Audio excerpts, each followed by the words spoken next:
Durante os anos 90 e 2000, o medo entrava na casa das pessoas não com filmes de terror, mas com reportagens reais transmitidas em rede nacional. E se tem um programa que fez muita gente dormir de luz acesa, esse programa era o Linha Direta, com dramatizações sombrias e depoimentos de quem viveu terror na pele.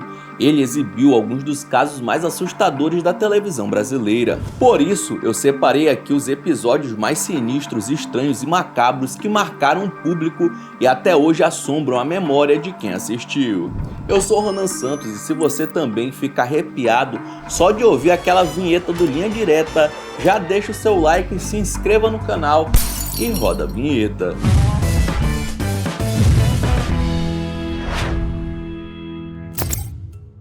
Entre 1863 e 1864, em Porto Alegre, algo sombrio acontecia numa das casas comuns da Rua Arvoredo, na capital gaúcha. José Ramos era um ex-inspetor de polícia, bem articulado, culto e assassino.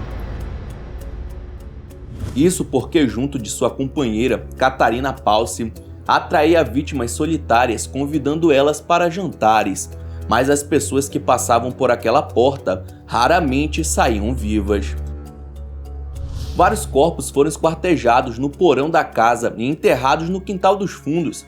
Entre os desaparecidos estava o açougueiro Carlos, o verdadeiro dono da casa e do açougue do bairro, que José e Catarina tomaram posse depois de dar um jeito no coitado e falsificar documentos. As suspeitas cresceram quando um comerciante e seu afilhado simplesmente sumiram depois de visitar o casal. Quando as investigações foram feitas pela polícia, os corpos dos dois foram encontrados em um poço e depois disso, boatos de que a carne das vítimas teria sido moída e vendida como linguiça no açougue começaram a circular em Porto Alegre.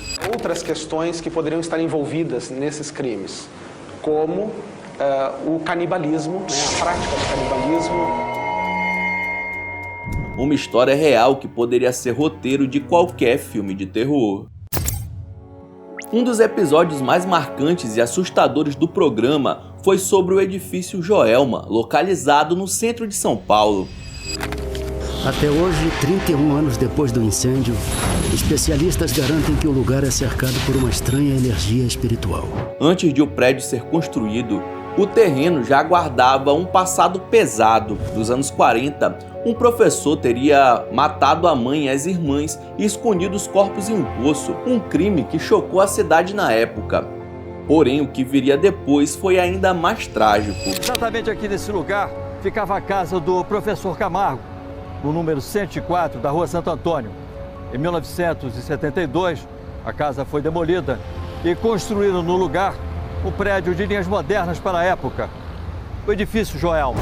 No dia 1º de fevereiro de 1974, um curto-circuito em um ar-condicionado causou um incêndio devastador no prédio. O fogo se espalhou com velocidade absurda e sem saídas de emergência adequadas, muitas pessoas ficaram presas e ao todo 189 vidas foram perdidas naquele dia, incluindo 13 pessoas que morreram dentro de um elevador.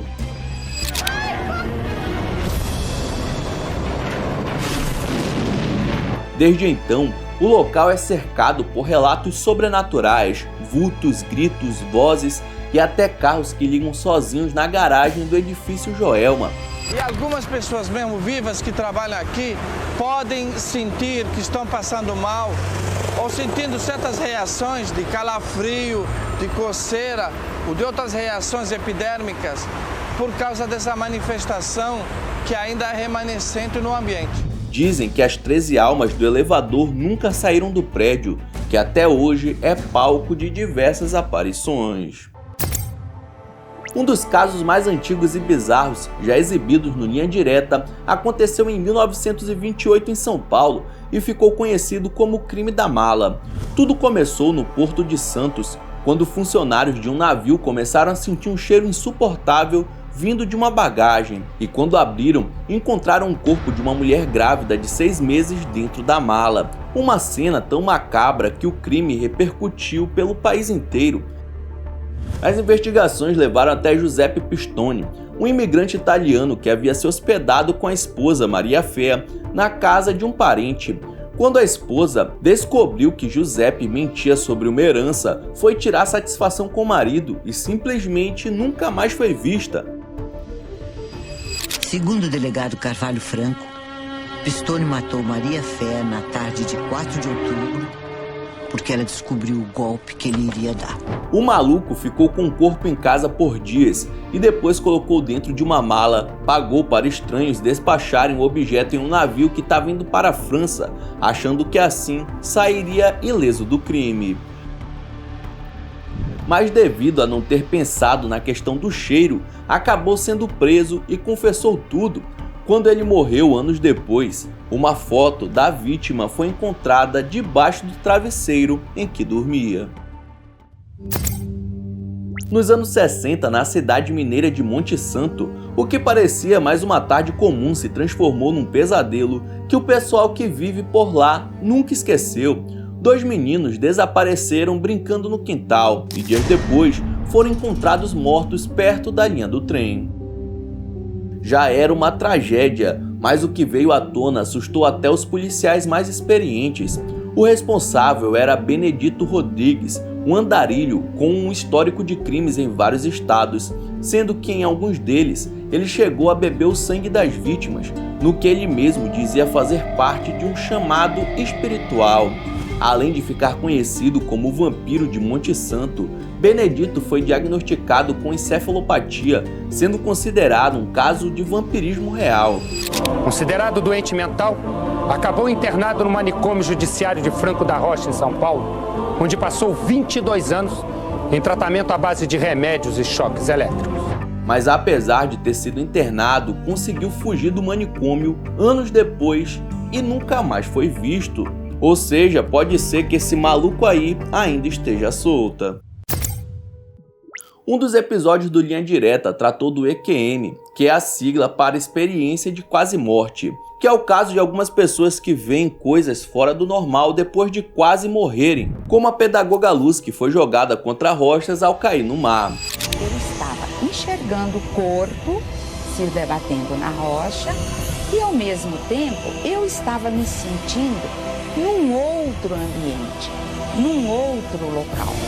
Ela afirma ter saído do próprio corpo, visto coisas inexplicáveis envolvendo parentes que já se foram, além de figuras luminosas até voltar para o mundo material.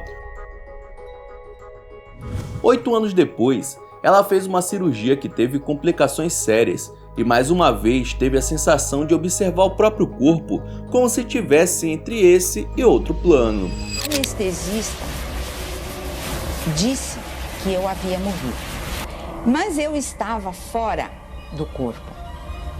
Eu estava além do teto do centro cirúrgico. Esse foi apenas um dos casos tratados pelo programa, onde pessoas afirmam existir um meio termo entre a vida e a morte, mas claro, apenas quando ainda não é a sua hora de partir. Em 1966, no estado do Rio de Janeiro, 2 amigos partiram da cidade de Campos de Goytacazes numa rápida viagem para Niterói, e 3 dias depois os corpos de Manuel Pereira da Cruz e Miguel José Viana foram encontrados numa encosta isolada do Morro do Vintém, com trajes formais, capa de chuva e o mais curioso, máscara de chumbo nos olhos.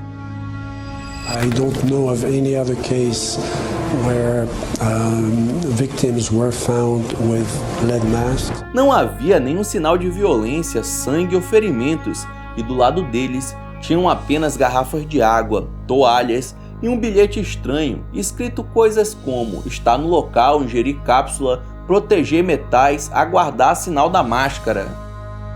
Desde então surgiram teorias sobre experiências espirituais, rituais esotéricos e até contato com seres de outro mundo. O solo onde os corpos foram encontrados permaneceu infértil por anos e o caso foi arquivado e tido como inconclusivo até os dias de hoje. Em 1977, na pequena cidade de Colares, no Pará, moradores começaram a relatar aparições de luzes misteriosas no céu, que, segundo eles, desciam rapidamente, disparavam feixes brilhantes e deixavam queimaduras no corpo, o que foi apelidado de chupa-chupa pelos locais. Essa luz, essa incidência vinha nas mulheres, preferentemente nas mulheres no seio esquerdo. O medo tomou conta da região, com moradores dormindo juntos em igrejas e escolas, e a situação ficou tão fora de controle que a Força Aérea Brasileira enviou uma equipe para investigar esses fenômenos.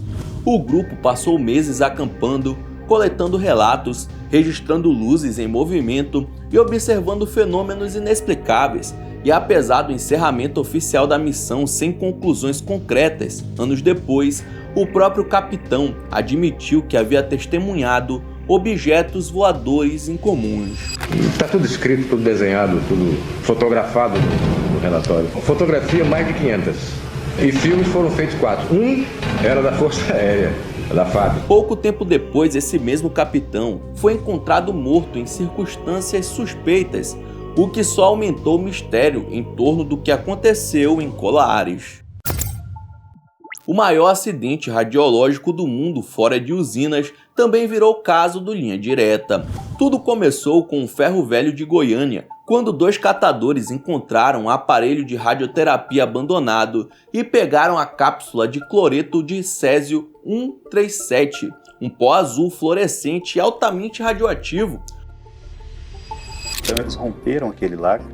Aquele material ficou do dia 13 até o dia 18 naquela residência. O brilho hipnotizou os curiosos que, sem saber do perigo, levaram o tal do césio para casa e começaram a manipular aquele pó mágico.